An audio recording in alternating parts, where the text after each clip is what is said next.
অনেক ভাইরা অনেক প্রশ্ন করেন, আমার কাছে কিছু প্রশ্ন আসে আদম আলাইহিস সালাম সম্পর্কে। আদম আলাইহিস সালাম 60 হাত লম্বা ছিল কি না, এটা তো বুখারী, মুসলিম এবং সিয়াসত্তায় সব হাদিসগুলোতে আছে আদম আলাইহিস সালাম 60 হাত লম্বা।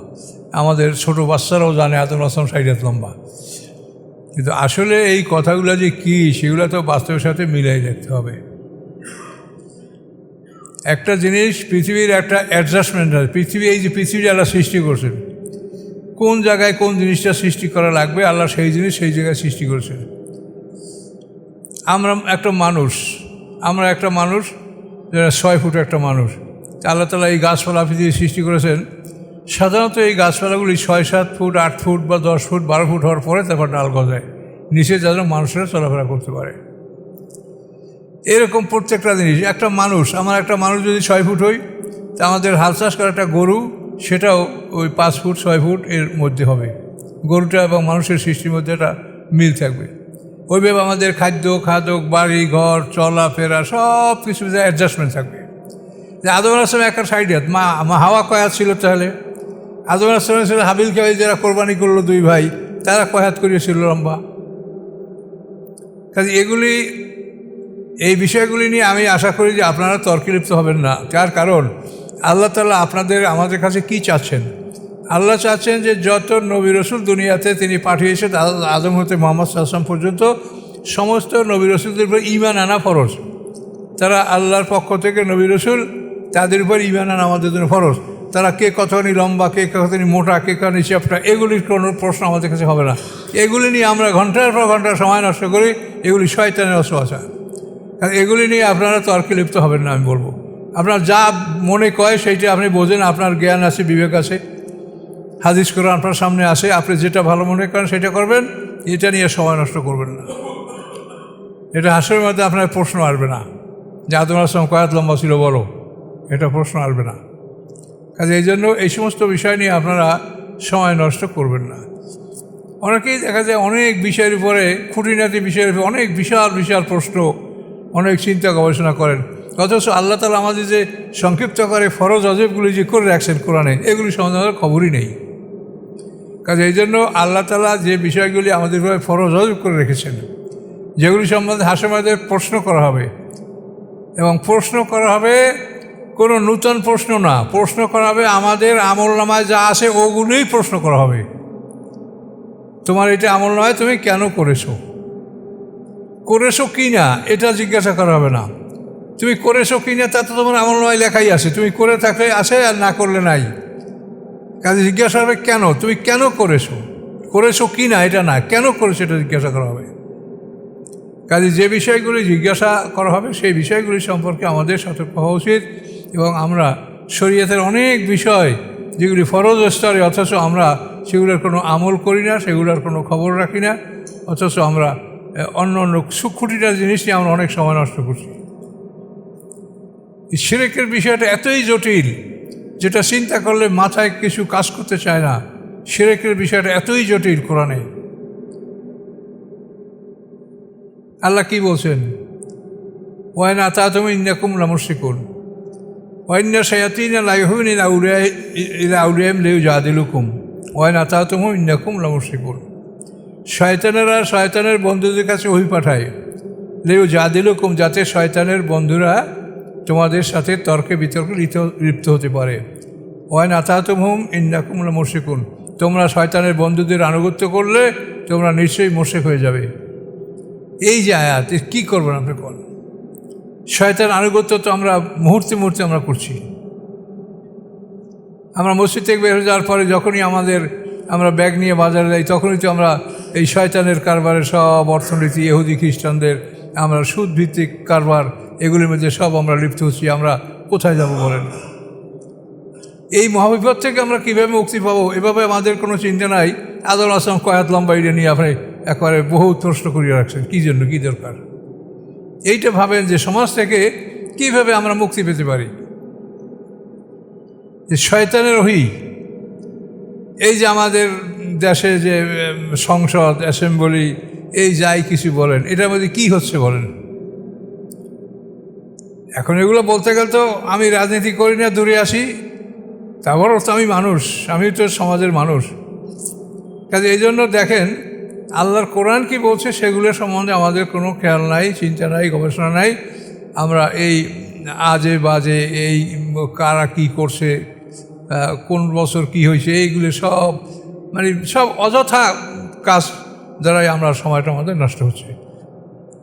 এগুলি হওয়া ঠিক না। আপনাদের উচিত কোরআন শিক্ষা করা, কোরআনের কথা বলা এবং কোরআনে আল্লাহ কীগুলি চেয়েছেন।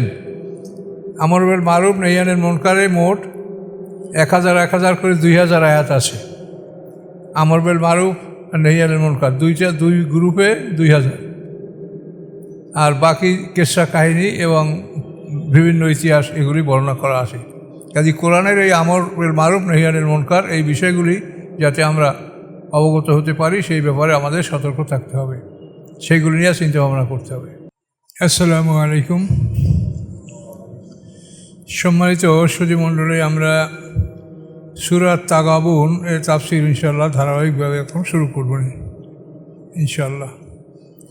তাগাবুন শব্দের অর্থ লাভ ক্ষতি। পরকালের দিনকে, কিয়ামতকে, এর একটা নাম হলো তাগাবুন, লাভ ক্ষতির দিন। ওই দিনে যারা লাভ করবে, যারা লাভবান হবে, তারা অত্যন্ত বড় রকম লাভবান হবে, আর যারা ক্ষতির মধ্যে পড়বে তারা অত্যন্ত মারাত্মক ক্ষতির মধ্যে পতিত হবে। লাভ ক্ষতি। আউযু বিল্লাহি মিনাশ শাইতানির রাজিম। বিসমিল্লাহির রহমানির রহিম। ইউসাব্বিহু লিল্লাহি মা ফিস সামাওয়াতি ওয়া মা ফিল আরদ। আল্লাহর পবিত্রতা জপনা করে যা কিছু আছে আকাশসমূহের মধ্যে এবং যা কিছু আছে পৃথিবীর মধ্যে, সবাই। লাহুল মুলক, তারই রাজত্ব। ওয়ালাহুল হামদ, এবং সমস্ত প্রশংসা তার। ওহু আলা কুল্লি শাইইন কাদির, তিনি সব কিছুর উপরে ক্ষমতাবান। এখানে দেখেন লাহুল মুলক ওয়ালাহুল হামদ, সাম্রাজ্য তার এবং সমস্ত প্রশংসা তার।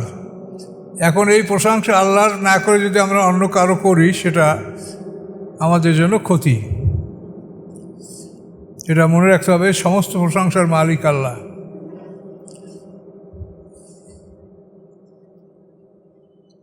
হুয়াল্লাযী খালাকাকুম ফামিনকুম কাফির ওয়া মিনকুম মুমিন, তিনি সেই আল্লাহ যিনি তোমাদেরকে সৃষ্টি করেছেন।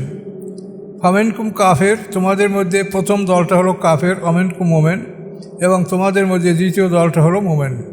মানে মানুষ দুইটা দলে বিভক্ত, মুমিন এবং কাফের, এর বাইরে কোনো দল নাই। এর বাইরে যে দলাদলি আমরা করি এগুলো আমাদের আলেমদের ব্যাপার, এগুলো আল্লাহর সাথে এর কোনো সম্পর্ক নাই। আল্লাহ এটা কখনো বলেন নাই, বলছেন মানুষ দুই দল, মুমিন এবং কাফের। তবে মুমিনের তালিকাভুক্ত যারা হবে তাদেরকেও পরীক্ষা করা হবে, এটা অনিবার্য। বিনা পরীক্ষায় আল্লাহ তাআলা কাউকে গ্রহণ করবেন না। তো এখন দেখেন মানুষ দুই দল, মুমিন কাফের। মৃত্যুর পরে দুইটা জায়গা, ইল্লিন সিজিনে, দুইটা জায়গায় থাকবে মানুষ। মুমিন ইল্লিনে, কাফেররা সিজিনে। বিচারের পরে জান্নাত জাহান্নাম, এই দুইটা জায়গায় মানুষ থাকবে, আর কোনো তৃতীয় জায়গা নেই। তাহলে মানুষ যে দুই দল, এটার প্রমাণ একেবারে আপনি এখন থেকে কিয়ামত পর্যন্ত সব জায়গায় দুইটা। এছাড়া যা দল আমরা পৃথিবীতে করছি এটা আমাদের নিজেদের রচনা, এটা শুধু আমাদের কল্পনা। যে ব্যক্তি লা ইলাহা ইল্লাল্লাহ বলে আপনি তাকে মুমিন বলে গ্রহণ করেন। তার ভুল ত্রুটি যদি আপনি সংশোধন করতে পারেন তা আপনি বুঝিয়ে বলেন, না পারেন তো নাই বলেন। কিন্তু মানুষ দুই দল, মুমিন এবং কাফের, এর বাইরে কোনো দল নাই।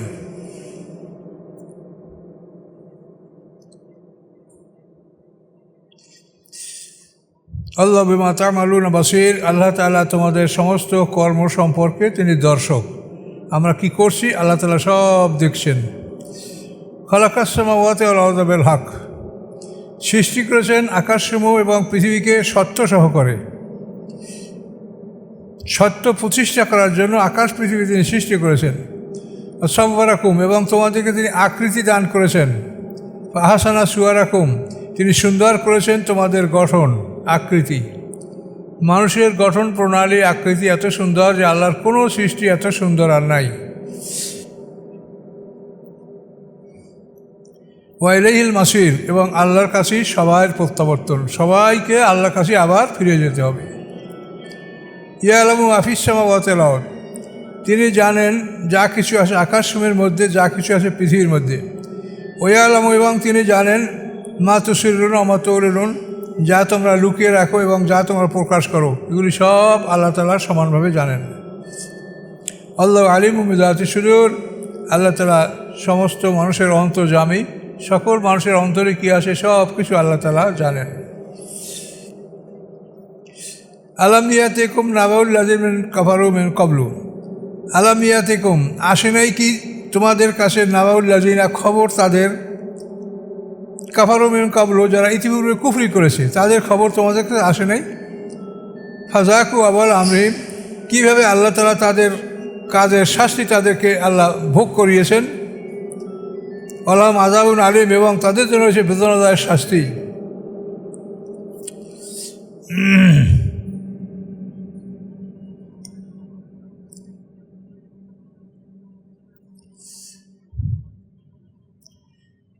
আচ্ছা, তো আমাদের পূর্ববর্তী কাফেররা যাদেরকে আল্লাহ শাস্তি দিয়েছেন তাদের খবর তো আমাদের কাছে আসছে।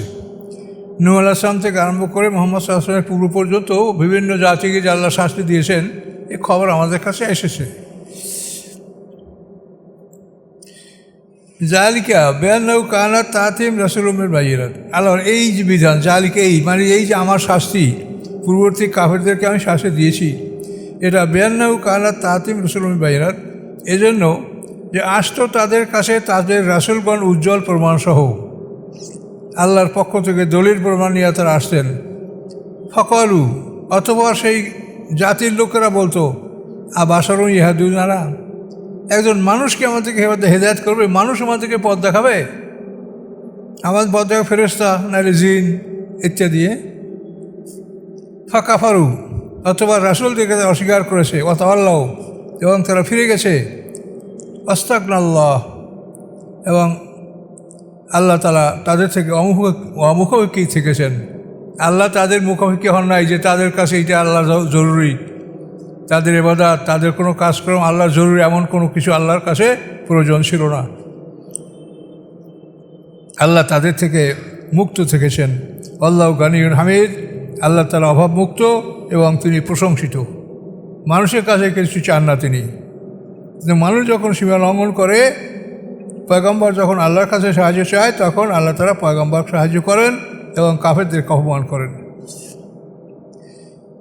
জামাল্লাযিনা কাফারু আল্লা ইউবআসু, ধারণা করেছে কাফেরগণ যে তাদেরকে পুনরুত্থিত করা হবে না, তাদেরকে পুনরায় হাসরের ময়দানে তোলা হবে না, এটা তাদের ধারণা কাফেরদের। কুল, আপনি বলেন, বালা, হ্যাঁ, ও রব্বি, আমার রবের কসম, লাতুবআসুন্না, অবশ্যই তোমাদেরকে তোলা হবে। সুম্মা লাতুনাব্বিউন্না, অথবা তোমাদেরকে অবশ্যই খবর দেওয়া হবে বেমা আমিলতুম, যা তোমরা আমল করেছো, তোমাদের আমল সম্পর্কে তোমাদেরকে খবর দেওয়া হবে।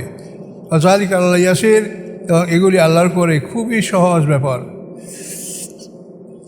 আমিনু বিল্লাহি ওয়া রাসূলি, অতএব তোমরা ঈমান আনো আল্লাহর প্রতি এবং তার রাসূলগণের প্রতি। আর নূরিল্লাযী আনজালনা, এবং ওই নূরের প্রতি যেই নূর আমি নাজিল করেছি। আল্লাহু বিমা তা'মালুনা খাবীর, আল্লাহ তাআলা তোমাদের আমল সম্পর্কে যাবতীয় খবর রাখেন।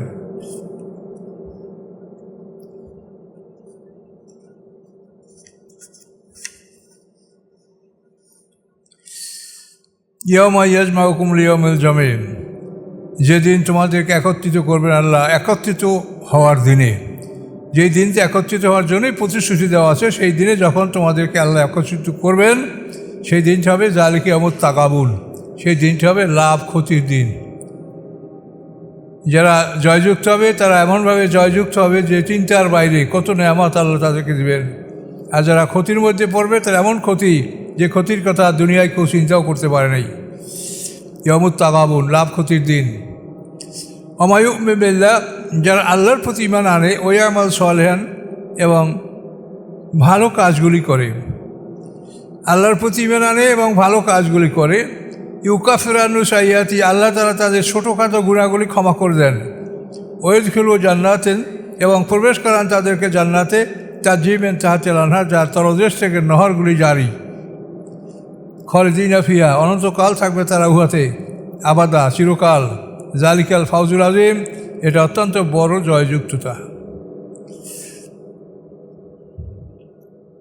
ওয়াল্লাযীনা কাফারু, এবং যারা অবিশ্বাস করে, পয়গম্বরকে অবিশ্বাস করে, পয়গম্বরের আনিত বাণী অবিশ্বাস করে, অকাযযাবু বিআয়াতিনা, এবং অবিশ্বাস করে আমার আয়াতগুলিকে, উলাইকা আসহাবুন নার, তারা দোজকের অধিবাসী। খালিদিনা ফিহা, অনন্তকাল থাকবে তারা দোজকের মধ্যে। ওয়াবিসাল মাসির, কত নিকৃষ্ট সেই তাদের আবাসের স্থল।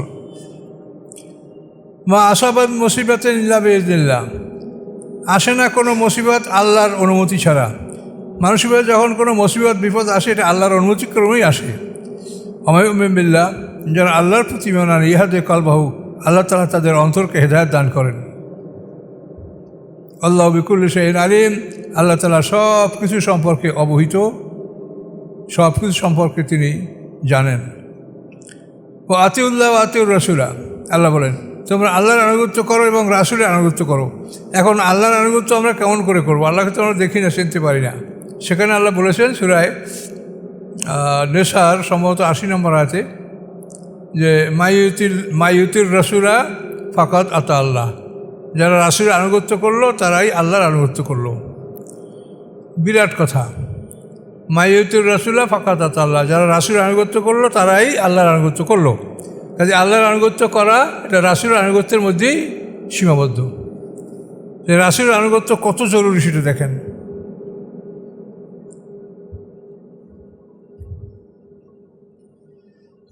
আল্লাহ বিকুল্লি শাইইন, ওয়া আতিউল্লাহ ওয়া আতিউর রাসূলা, তোমরা আল্লাহর আনুগত্য করো, রাসূলের আনুগত্য করো। ফাইন তাওয়াল্লাইতুম, যদি তোমরা ফিরে যাও, ফাইন্নামা আলা রাসূলিল্লাহিল বালাগুল মুবিন, নিশ্চয়ই আমার রাসূলের কাজ হচ্ছে স্পষ্টভাবে প্রকাশ করে দেওয়া। আল্লাহর দিন ও তাবলীগের কথাগুলি বয়ান করে দেওয়া, এটা রাসূলদের কাজ, আর কোনো কাজ তাদের নাই। আল্লাহু লা ইলাহা ইল্লাহু, আল্লাহ তিনি এক, নাই তিনি ছাড়া কোনো উপাস্য, কোনো মাবুদ। ওয়া আলাল্লাহি ফালিয়াতাওয়াক্কালিল মুমিনুন, এবং আল্লাহর উপরে একমাত্র আল্লাহর উপরে মুমিনরাই যেন নির্ভর করে, আল্লাহ ছাড়া আর কারোর উপরে যেন মুমিনরা নির্ভর না করে। ইয়া আইয়ুহাল্লাযীনা আমানু, হে ঈমানদারগণ, ইন্নামিন আজওয়াজিকুম ওয়া আওলাদিকুম আদুও্যুল লাকুম ফাহযারহুম, হে ঈমানদারগণ, নিশ্চয়ই তোমাদের স্ত্রীদের মধ্যে, তোমাদের সন্তানদের মধ্যে তোমাদের দুশমন রয়েছে। ফাহযারহুম, তোমরা তাদেরকে ভয় করো। ওয়ান তা'ফু, যদি তাদেরকে তোমরা ক্ষমা করো, ও তাসবিহু, উপেক্ষা করো, তাগফিরু, ক্ষমা করো, ফাইন্নাল্লাহা গাফুরুর রহিম, আল্লাহ তাআলা ক্ষমাশীল দয়াময়। এখানে একটা শানে নজুল আছে। এখানে অনেক মোমেন মক্কা তার ঈমান এনেছে, কিন্তু স্ত্রী ছেলে মেয়েদের অনুরোধে তারা হিজরত করতে পারে নাই। কিন্তু পরবর্তীতে যখন দেখা গেছে যে আগে যারা হিজরত করেছে তারা অনেক দিন সম্পর্কে অনেক বেশি জেনেছে, অনেক শিখেছে, অনেক জ্ঞান অর্জন করছে, তখন তারা খুব আফসোস করছে এবং স্ত্রী সন্তানদের প্রতি তারা খুব কঠোর অবস্থা অবলম্বন করছে। সেই জন্য আল্লাহ বলছেন যে তারা তোমাদের শত্রুটা জানিয়ে রাখো, কিন্তু তাদের ভয়ে কঠোরতা করবে না। কী বলছে আল্লাহ? ওয়ান তা'ফু তাসফাহু তাগফিরু, তিনটে কথা। যে তাদেরকে যদি ক্ষমা করে দেওয়া হয়, তাদেরকে যদি উপেক্ষা করা হয়, তাদেরকে যদি ক্ষমা করে দেওয়া হয়, তো ফাইনাল্লাহ গাফুরুর রহিম, আল্লাহ তাআলাও ক্ষমাশীল এবং দয়াময়। স্ত্রী এবং সন্তানদের মধ্যে তোমাদের শত্রু আছে, কিন্তু তাদের ভয়ে তোমরা কঠোর হইও না, তাদের ভয়ে তোমরা নম্র ব্যবহার করো। অনেকে অভিযোগ করেন স্ত্রী আমার কথা শোনে না, কেউ বলে ঠিকমতো নামাজ পড়ে না। আপনার কাজ তাকে বুঝিয়ে বলা, এরপর যদি সে না পড়ে সে তার দায়িত্ব তার, এজন্য আপনার কোনো দায়িত্ব নেই। আপনার কাজ হলো তাকে বুঝিয়ে বলা যে এই তোমার বিধান, আল্লাহর হুকুম, এই তুমি দেখো মানবা কিনা, মানলে মানো, না হয় তোমার কাজ তুমি।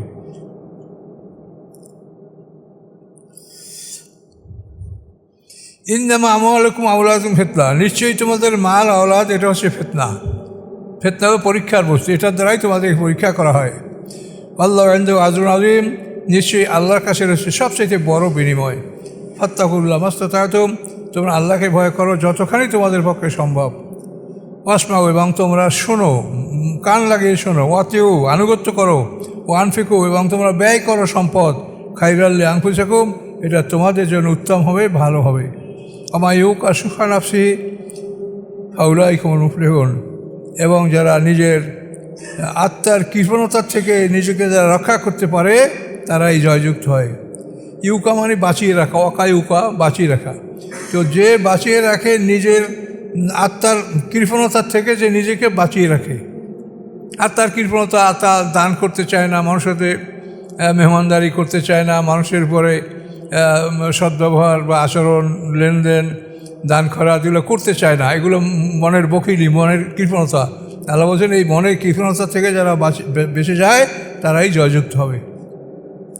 কৃপণতা করতে হবে না, সবসময় সম্পদ আল্লাহর পথে ব্যয় করতে হবে এবং মনে রাখতে হবে আল্লাহ বলেছেন আমার আনফাকতু মিন শাইইন ফায়ুখলিফহু, তোমরা আল্লাহর পথে যা ব্যয় করো আল্লাহ পিছন দিয়ে তা পূরণ করে দিবেন, এটা আল্লাহ বলেছেন কোরআনে। ওয়ান তুকরিদুল্লাহ কারদান হাসানান ইউদাইফহু লাকুম, যদি তোমরা আল্লাহকে কর্জে হাসানা দাও, ইউদাইফহু লাকুম, আল্লাহ তাআলা বহুগুণ বাড়িয়ে দেবেন তোমাদের জন্য, ওয়াগফির লাকুম, তোমার জন্য ক্ষমা করে দেবেন। আল্লাহু শাকুরুন হালিম, আল্লাহ তাআলা কৃতজ্ঞতা গ্রহণকারী এবং অত্যন্ত ধৈর্যশীল। তো কর্জে হাসানা এখানে জাকাতের বাইরে, আপনার জাকাত যেটা সেটা তো নির্ধারিত আছে, এই পরিমাণ দিতে হবে, 5-এর 1, 10-এর 1, 20-এর 1, 40-এর 1 পশুর জাকাত, 5টা খাতে কীভাবে জাকাত দিতে হবে আলাদা বলা আছে। যে কর্জে হাসানা হলো জেহাদের জন্য দান করা, জেহাদ ফি সাবিলিল্লাহর জন্য আল্লাহর পথে দান করা, এটাকে কর্জে হাসানা বলা হয়েছে। কর্জে হাসানা মানেই আপনি একজনের থেকে ধার নেবেন, আবার আপনি তাকে ফিরিয়ে দিবেন।